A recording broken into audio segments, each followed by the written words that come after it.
try not to think about it. I feel like pressure is something you put on yourself, and I think you can just block it out easily and just worry about the controllable things. And obviously there's some uncontrollable factors, but you just got to worry about what you can do. And you only have so much in your control, so you kind of just got to live in the moment and do what you can do. I just go and play. I mean, there's not much more to it. You're playing a kid's game, and it's always fun. So just got to keep it light and kind of enjoy the moment. I try to just not tell myself, don't think, just do. And breath work is key too.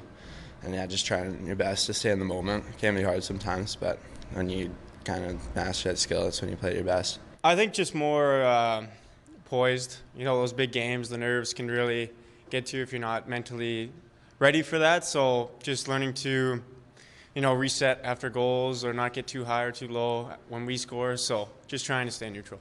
He's a guy that competes. He works hard. He doesn't want to get scored on, and you got to love that about a guy.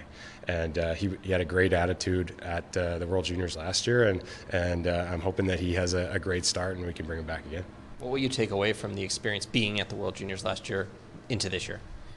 There's definitely a lot of things, both good and bad. You can learn from that year and take it into this year, but also use it as motivation. It wasn't really the outcome that we were looking for. So this year we got some guys back. I think we got about 9. So, they are feeling the same way that I am. It's important to kind of rebuttal what happened last year and make sure we take it home this year. Yeah, I think there's definitely lots I can improve on. I think the big thing for me this offseason is the off-ice training.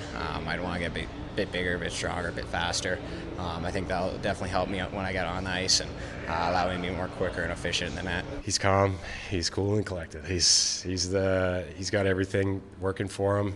It's been a big year for him, first full year in the O, and then getting a chance to win another gold medal and getting drafted to the Kings. And he's just such a great kid. I can't say enough about him. It'd mean the world to me.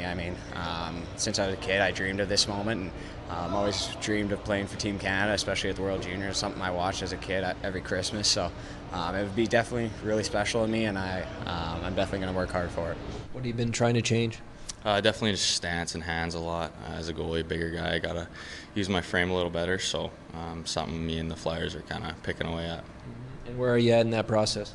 I think I'm getting there for sure. Definitely got a head start when I went down there and spent some time before Dev Camp. So it's something we're gonna, keep chipping away at for sure.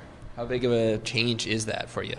It's definitely quite a bit, like just the way I played before. I was really low, and something I gotta, obviously use my frame a little better. So it's definitely for the better. I think he's come a long way since working with him at under 18s. I think Kim in Philly is a great goalie coach, and he's got a lot of great points, and I spoke to him before this camp, and making those adjustments and just making Carson more efficient and using his size a little bit more to his advantage. He was 185 when I worked with him at under 18, and now he's a big boy, over 200 pounds, 210 pounds. So he's turning into a man, and with that comes consistency and just doing the right things. It's a lot representing your country, and I do it for my parents and family back home. I just want to make them proud and be able to say, I played for Team Canada. How much of a thing was the World Juniors for you growing up?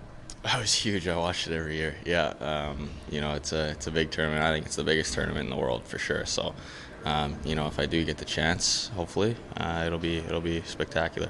How many guys outside of even the 4 at this camp do you have on your radar as you work your way towards that December camp? There's a few, and then there's guys that could pop out of nowhere. So, you have to have an open mind, and you can't be locked in, and you got to see who's playing consistently good.